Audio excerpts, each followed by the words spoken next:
Hey guys, sorry I'm a few minutes late. I'm gonna kind of hang out for a second and see how many people start joining us. I am actually in my classroom today, which is why I'm having some technical difficulties. My internet here at school doesn't allow my phone to connect, so I had to kind of, hey Christy, if you guys just want to comment when you're on so that I know who's with me today, that would be awesome.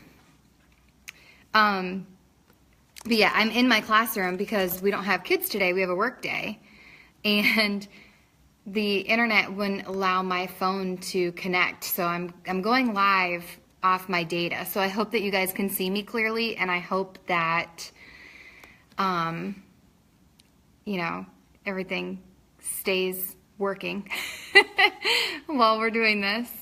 We'll see.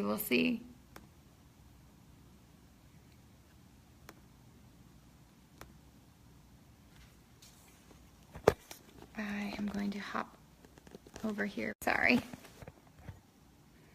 Hey Christy, hey Jamie. I'm glad you guys can see me. So while I'm just waiting for people to pop on, it looks like we've got pretty good numbers this morning. So I'll just tell you a little bit about myself. My name is Lindsay. I signed up to coach in September of 2014. Hey Valerie. And I did it because I had an 8-month-old and I was really struggling to get my body back after baby. And also I was struggling with, hey Colleen, with postpartum depression, which I didn't realize that Beachbody was going to help me with that, but it totally did. It was amazing. The results I've had with Shakeology and overcoming that and all that good stuff. Hang on one more sec. Okay.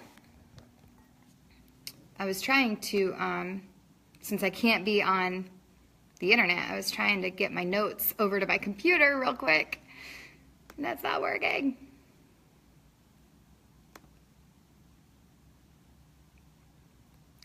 Good morning, Tara. Alrighty, so I may just need to kind of move on. We've got 34 people with us. Awesome. So, I work full time. Losing connection every once in a while, but it keeps coming back. Jamie, keep me posted if you lose me. I'm so sorry. If I need to come on live again at another time today when I'm not at school, I'll do that so that you guys can still hear everything I need to say. So I made a list of like 10 things that I feel like if you're working full time and you're also trying to build a business, plus your mom or dad and husband or wife as well, things can get a little crazy.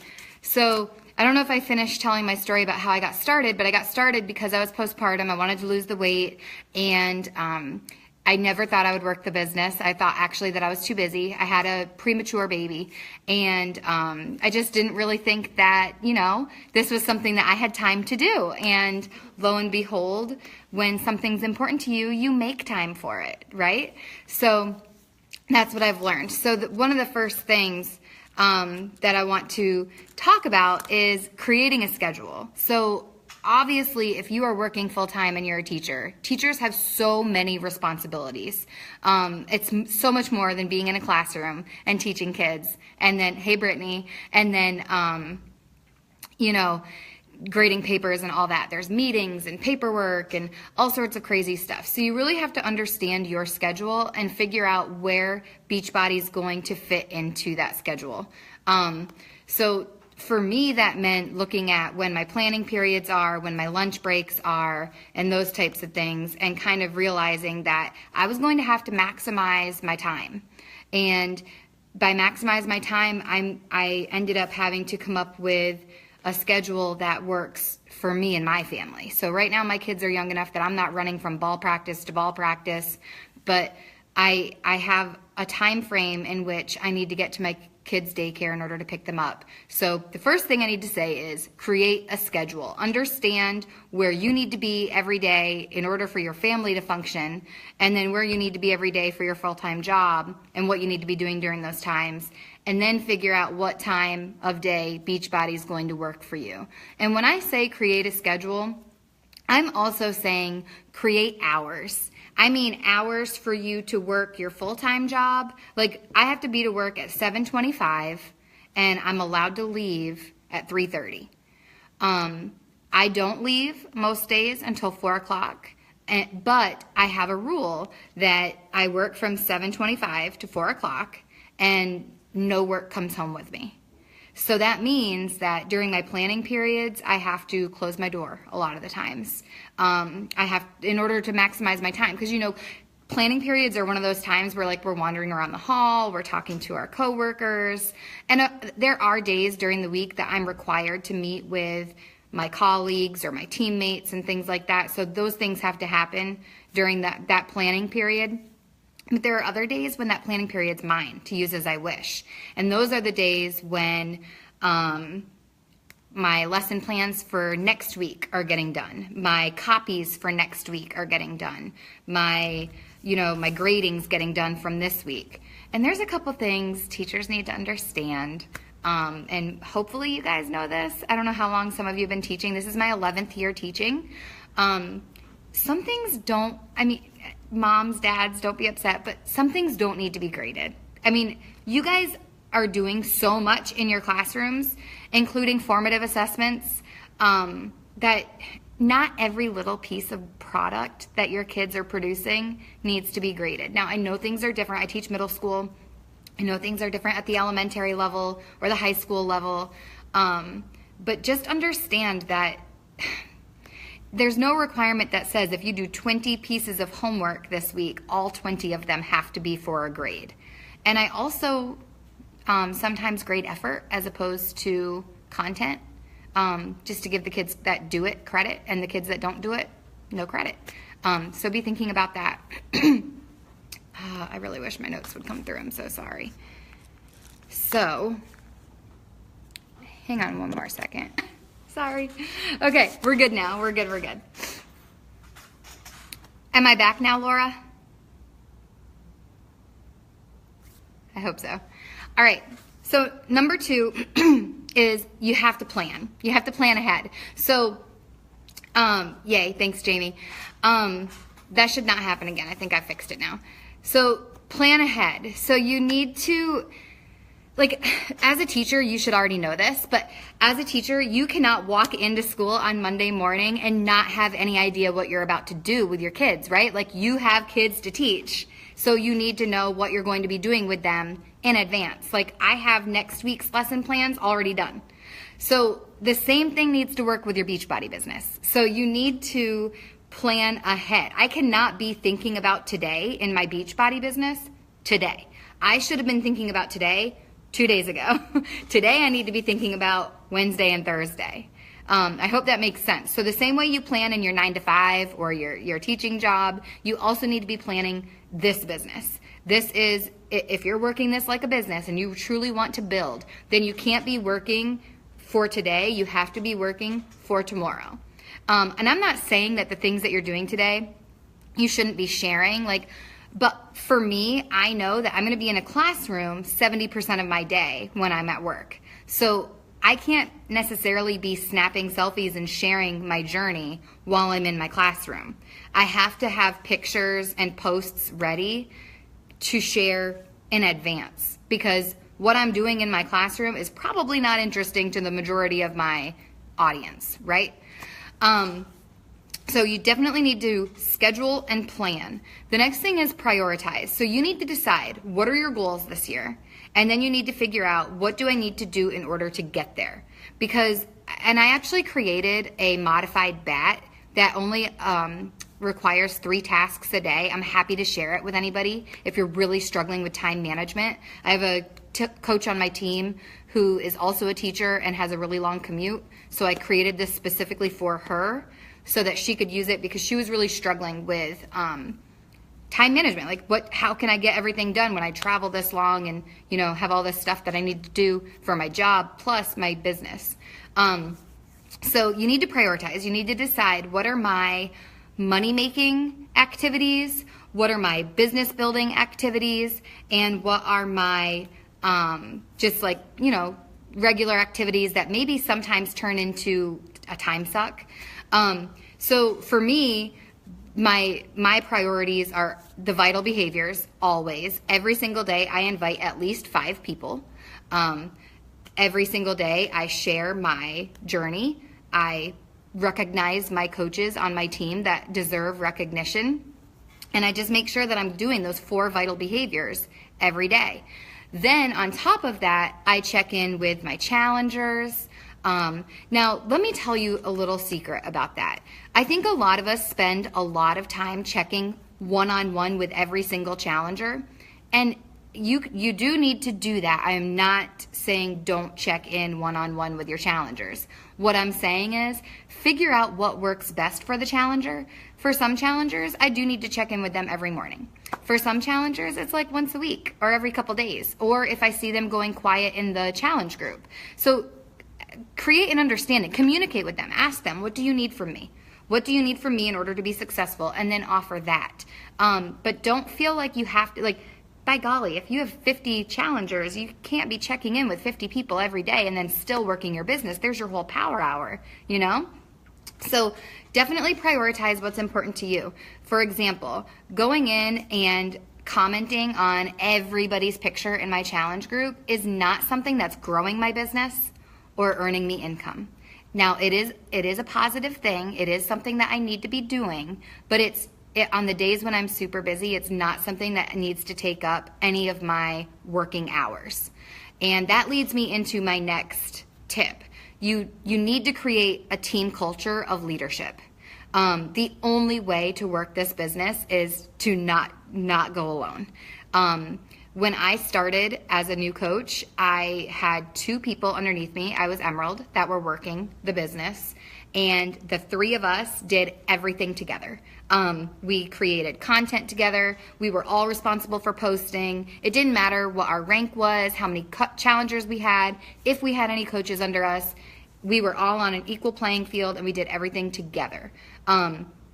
And that's the whole basis of my team. We do everything together. Now, I'll share a little bit more about that in a second, because we don't do literally every group together, but we share everything. And everyone on Team Evolve is a leader. It doesn't matter if they've been coaching for 24 hours or 24 months. All that matters is that they're on the team. And as soon as they're on the team, they're a leader, because even if they don't have a challenger yet, they are leading people just by sharing their journey. You're a leader just by sharing your story.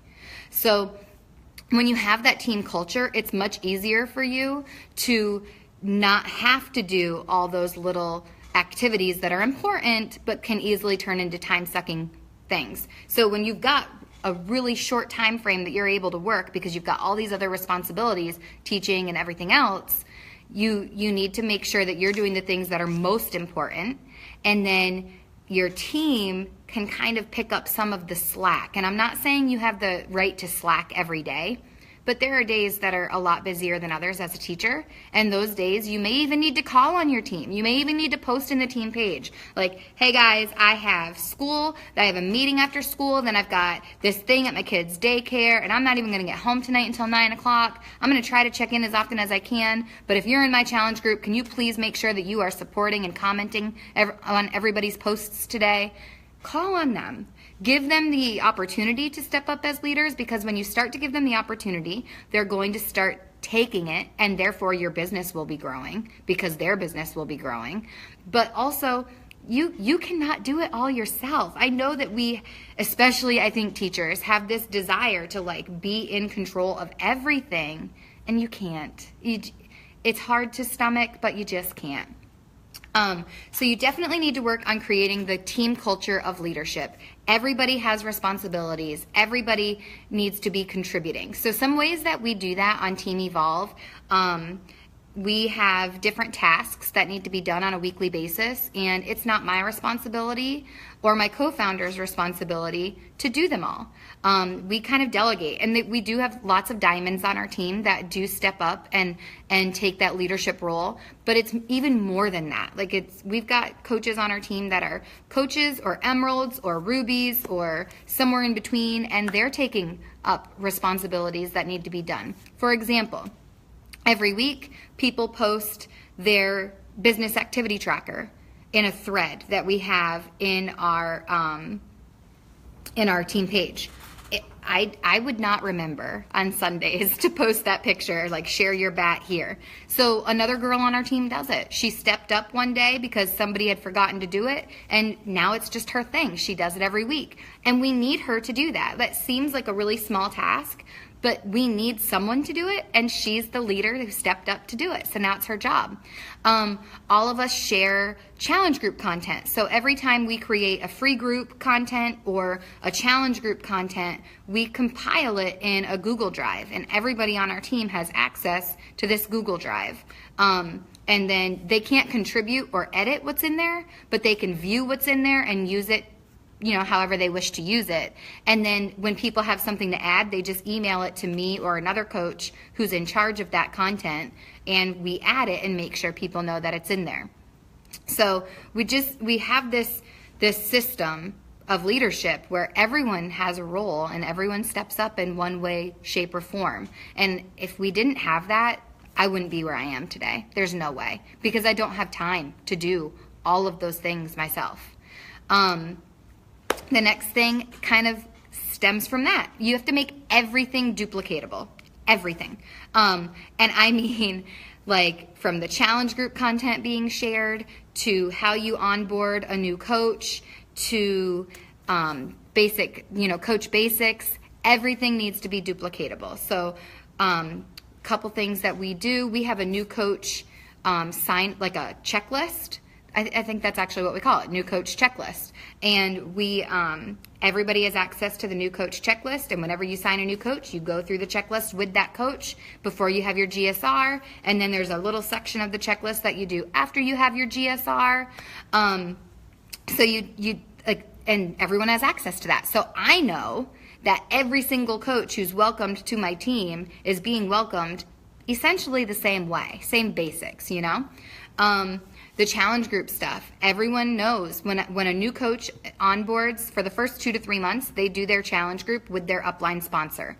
By that time, they're expected to have found a SP, and they start doing their challenge groups with an SP. We don't do anything alone. You can't. I'm telling you guys, stop trying to do it alone. If you're trying to build a team by yourself, find an SP right now, because it's not going to work by yourself. At least if you're working full time, it's not going to work by yourself. You don't have the time for it. The other things that are duplicatable, anytime one of us creates a graphic, we share it in the group so everyone can use it. It's just a system. Like, everything that needs to happen on our team happens the same way, and it doesn't matter if it's me or someone 5 levels below me doing it. We have some type of system in place that's so duplicatable that really both people, no matter where they're getting signed up on the genealogy, should be doing the same thing. Another thing that this took me a while to do because I'm cheap, but also because, Charity, good question. An SP is a success partner. So if you don't have a success partner, this is someone who has similar goals in the business as you do, and also has like a similar demographic or life makeup as you do. So my SP is Erica Tahanika. She is a mom. She is a retired teacher because of Beachbody, or thanks to Beachbody. And we just have really similar goals. Like, this is our dream. We want to make this happen. So we work really, really well together. Another suggestion I'll make if you're looking for an SP is find someone who's different than you. Hey, SP. So Erica is extremely business oriented. She is so organized. I'm at school, sorry. Teachers, if you have not signed in, please make your way to the front office and sign in at the front desk, please. If you have not signed in, please come and sign in. And also, we have the guys from the fire alarm and security system here, and they will be doing some testing. All right, I'm going to keep going because I'm thinking maybe you guys can hear me through this. But I'm suggesting that when you have, when you choose an SP, you find someone who maybe doesn't have the same personality type or characteristics you do.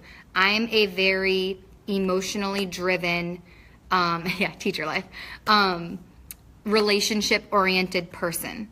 Erica is very emotionally driven too, I think, but also very business-oriented, organized. She is phenomenal at like creating graphics and our checklists and things like that, things that I probably would flounder with if it were just me. We just complement each other really well. We both have strengths and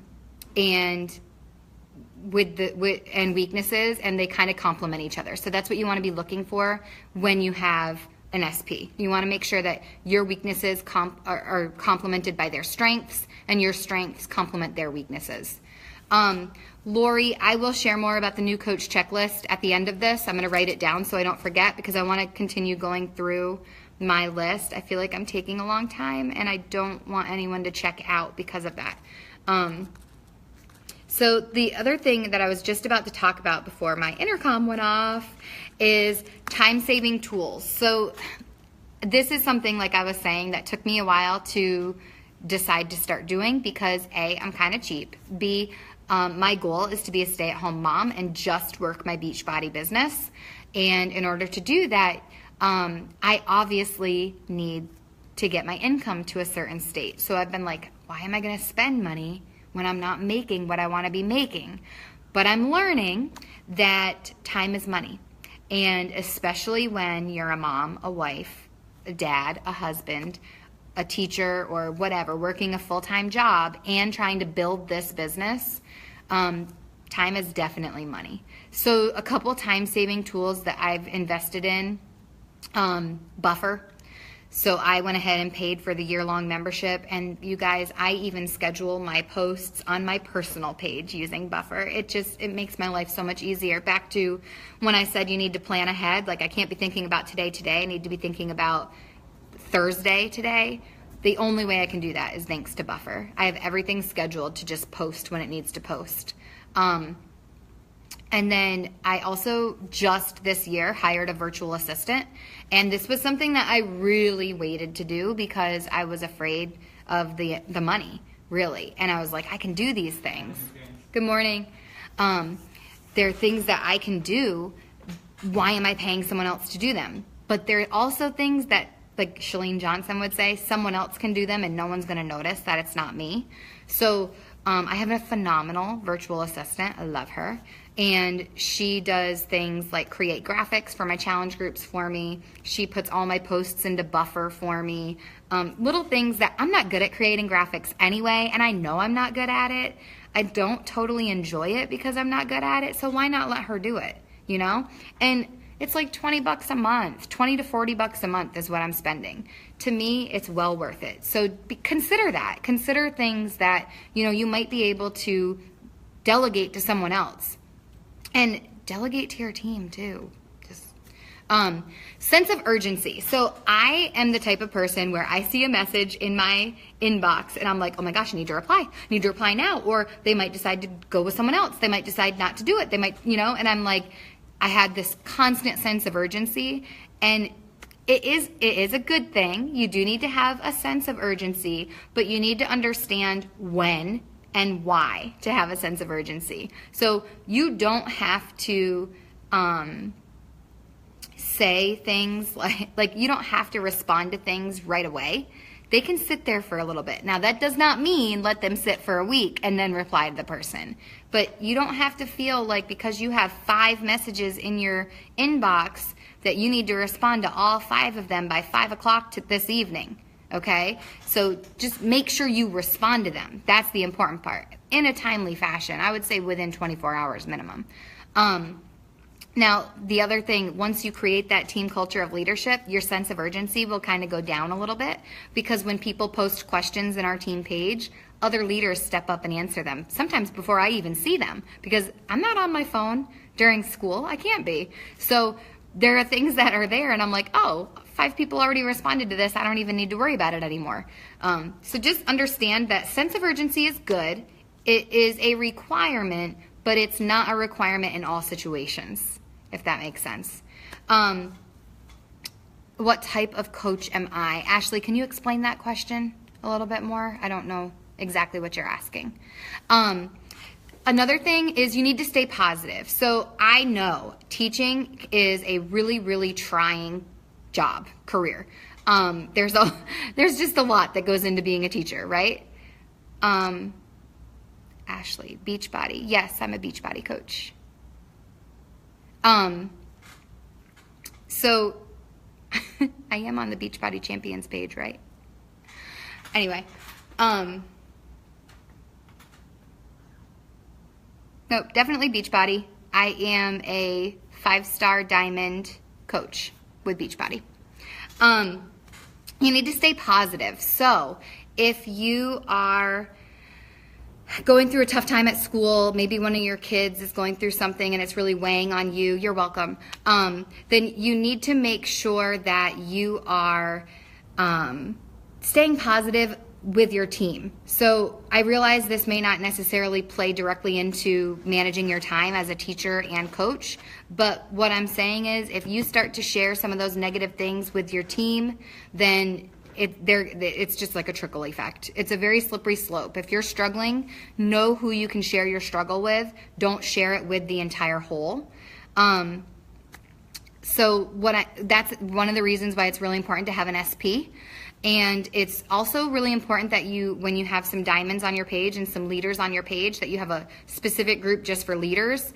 That is a space for that. Because when you become a leader, there are more stressors. And there is a need to be able to vent or, bounce ideas off one another. But it's not appropriate to be doing that in your team page with a bunch of new coaches who are trying to build their business. That's just not appropriate.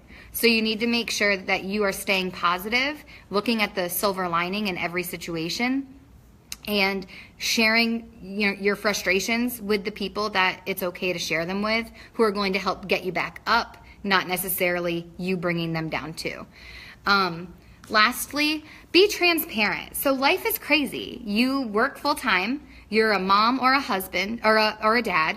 You're a wife or a husband. Maybe you're a single parent. Like, life is nuts. And this is what I like to call let your freak flag fly. Because when you share that, people relate. You guys, the other day I posted a picture of rice cereal, a baby bottle, and my cup of coffee. And that's all it was. And I said, hey mama, when was the last time you had a hot cup of coffee? And so much engagement, because life is like that. Like, I can't even tell you the last time I had a hot cup of coffee. And there are so many other women in that same situation. Like, one girl was like, they make hot coffee still? Like you just need to make your mess your message, Like, it's crazy and you're busy and things get sloppy when you're busy sometimes. Share it. Share all of it. I know being super transparent can seem super, super scary, but the more transparent you are, the more willing to share, that's going to really help you to reach more people and for them to be able to relate to you and for them to just feel like they're establishing this relationship with you. Like, you're sharing something kind of vulnerable, and it's like, oh, I know that girl. I know exactly what she's going through. So be transparent. If you're having a crazy busy day and you just barely get your workout in, that's a fantastic post. Like, look, I am getting home at 8 o'clock at night and had a wacky day at school with a kid who peed their pants, I don't know, whatever happens when you're teaching elementary school, and talk about that. So I've seen a couple questions here, and I do want to go back. One question was, do I see a lot of engagement on my buffered posts? Yeah, someone mentioned that to me, that sometimes buffered posts, Facebook doesn't elevate them the way it elevates regular posts. I have not had any problem with that. I have noticed that some of my like page posts are not getting as much traction as they were, but on my personal page especially, no problems. Do I use Facebook for all my posts, or do I have a business page? I have both. I think there's a purpose for both of them. I'm no pro. I don't have a huge following on my business page, but I do feel like my business page is really great for things that I want to sponsor, and really great for more business-oriented posts. I don't want to flood my personal Facebook page with Beachbody vomit, because I think that's a problem. A lot of new coaches, especially, I know I did, when they first come on, it's like, this is so exciting. Like, you want to share it, you know? And so you just like, blah, Beachbody everywhere on your Facebook and on your Instagram and all this, and immediately people get turned off. So I do post a little bit here and there. I do post every day, at least 3 times a day on my personal page, but it's not, I don't usually mention the words Beachbody. I don't usually mention my program name or anything like that, which I actually don't recommend doing that, period. But I do try to keep those posts things that my friends want to see. Like, people on my like page are choosing to follow that because they're interested in health and fitness. People on my Facebook page are choosing to follow or be my friend because they're interested in me, not necessarily my business. Now, my business has quickly become a huge part of me, and so I share it in that way on my personal Facebook page. Somebody asked about the new coach checklist, and I do want to just quickly go through what we share. You're welcome, Tara. What we do with our new coach checklist. Things like, I mean, we have it so basic so that a coach on our team who just signed a new coach can literally go through and just check the things off and make sure that they are onboarding their coach exactly the way they should. Things like create a graphic introducing your coach to the team. Check. Tag the new coach in the welcome video. So we created, our team leaders came together and created a welcome video that doesn't take the place of the GSR, but kind of gets them through some of the things that were taking up a lot of time on the GSR. So things like walking them through the online office. We shared our screen. Sorry. Our alarms are getting ready to sound. It'll be about 10 to 15 minutes. Of hearing the alarm. Oh, okay. I'm going to wrap this up and answer these questions in the comments because they're going to set off our fire alarms here and they're going to be going off for a while. So I will answer your questions in the comments. Feel free to ask any more comments. Jeanette, a GSR is a getting started right call, and I will be happy to answer more questions about that as we go. I hope this helped you guys. The main thing is you need to figure out what works for you, and you just need to make it work. Don't feel like your business needs to look like somebody else's business. It needs to look like yours. That's the beauty of being an entrepreneur. I'm happy to continue answering questions if you write them in the comments. Have a blessed week, guys.